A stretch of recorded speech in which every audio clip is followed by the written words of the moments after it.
As Japanese bombers descended, smoke rising from the battleships in Pearl Harbor filled the sky. A devastating explosion erupted as a bomb struck the USS Arizona, splitting the ship almost in two. The blast shook the harbor, leaving hundreds of sailors engulfed in flames. Torpedo planes skimmed just above the water, delivering lethal blows to the massive warships. As American soldiers shook off their shock and rushed to their weapons, the sky was already swarming with attacking aircraft. This was one of the bloodiest moments of one of history's most ruthless surprise attacks. In the autumn of 1941, tensions between Japan and the United States escalated rapidly. The U.S. imposed an oil and steel embargo to halt Japan's expansion in Asia. Japan's economy was on the brink of collapse under this pressure. The Imperial Japanese Navy devised a grand plan to wipe out the U.S. presence in the Pacific. 6 aircraft carriers, hundreds of warplanes, and silently advancing submarines set course for Pearl Harbor. While Japan kept diplomatic negotiations ongoing to stall the U.S., the attack fleet moved through the darkness of the ocean. On the morning of December 7, 1941, life in Pearl Harbor flowed as usual. The sky was clear, the ocean calm.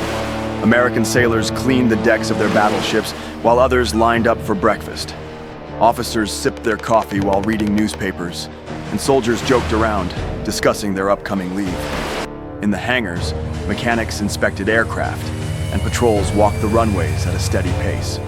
Since it was a day off, many officers were still in bed, and a sense of routine and ease prevailed across the base. No one could have foreseen the disaster that would unfold within minutes. At 7 a.m., radar operators detected a large wave of aircraft approaching from the north.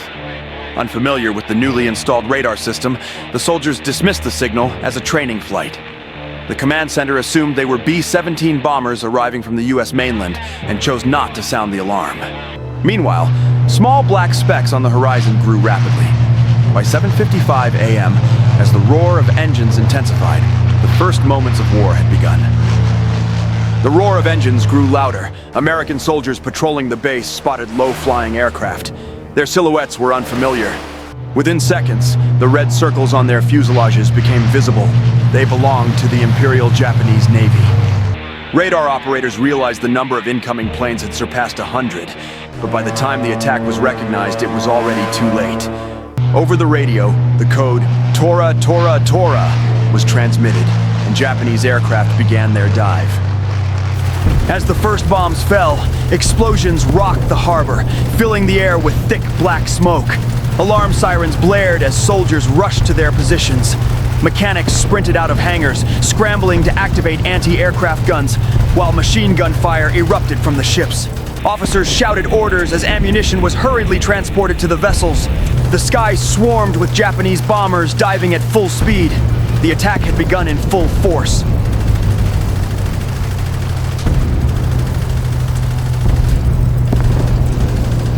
Japanese aircraft dove toward their designated targets. The first torpedoes streaked toward the anchored battleships. USS Oklahoma was struck on the starboard side and began taking on water.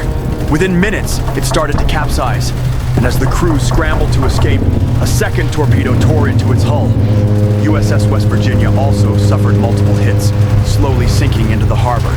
Flying low, Japanese pilots strafed the decks with machine gun fire, cutting down sailors in the open.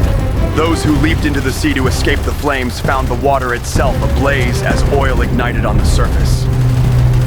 American anti-aircraft batteries opened fire, but the Japanese planes were flying too fast and too low. Gun positions scattered across the harbor unleashed a barrage into the sky, firing wildly. A few Japanese aircraft were hit and exploded mid-air, but the ferocity of the attack remained undiminished. A handful of American planes stationed at the base attempted to take off, but most were destroyed on the ground before they could ascend.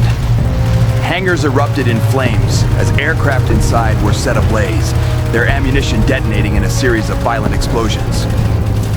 One Japanese pilot, despite being hit, steered his aircraft toward the USS Curtis.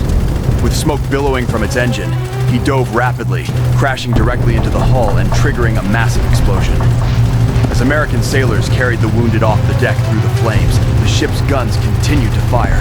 Some soldiers, determined to rescue their comrades trapped on the sinking ships, dove through the inferno, trying to drag those who had fallen into the water to the shore. Across the harbor, American troops, despite their losses, continued to resist. By 9:45 a.m., Japanese aircraft began changing course. As the attack came to an end, the harbor burned in a sea of flames. The wreckage of the USS Arizona still sent plumes of smoke into the sky, while only the hull of the sunken USS Oklahoma remained visible. Burned aircraft covered the runways, and smoke clouds rising from the ships darkened the sky.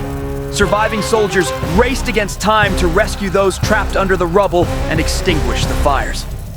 Pearl Harbor had endured one of the war's most devastating blows in just a few short hours.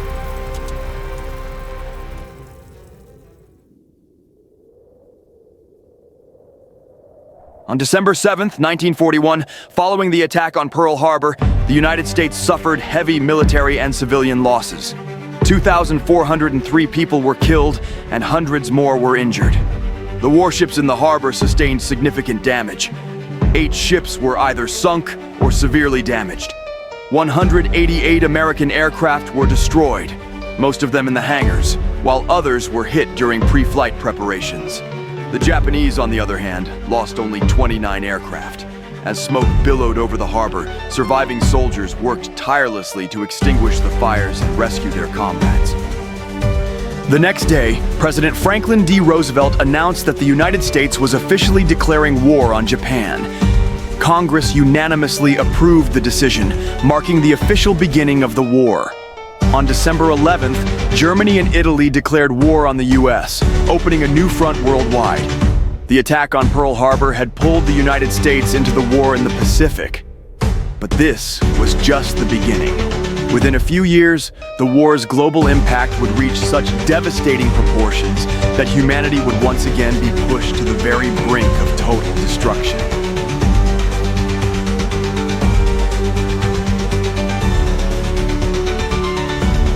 On the morning of December 7th, 1941, everything began normally at the American base in Pearl Harbor. Soldiers were having breakfast, and patrols were underway on the ships. However, when radar detected aircraft coming from the north, it was initially assumed to be just a training flight. At 7:55, Japanese aircraft began their assault on Pearl Harbor, diving toward the harbor. Torpedo bombers hit the warships, while bombers and fighters attacked the base. American planes were caught in the hangars, and air defenses suffered a severe blow. By the end of the attack, 2,403 American military personnel and civilians were killed. 188 aircraft were destroyed, and 8 battleships sustained major damage. The Japanese, on the other hand, lost only 29 aircraft. As smoke filled the harbor, surviving soldiers fought to control the fires. The next day, President Roosevelt declared war on Japan. Congress quickly approved the decision. Then, Germany and Italy declared war on the U.S., escalating the conflict to a global scale. The attack on Pearl Harbor pulled the United States into the Pacific War. However, this was just the beginning, and it marked the start of even greater devastation humanity would face as the war approached its end. If you enjoyed the video, don't forget to subscribe, comment, and share.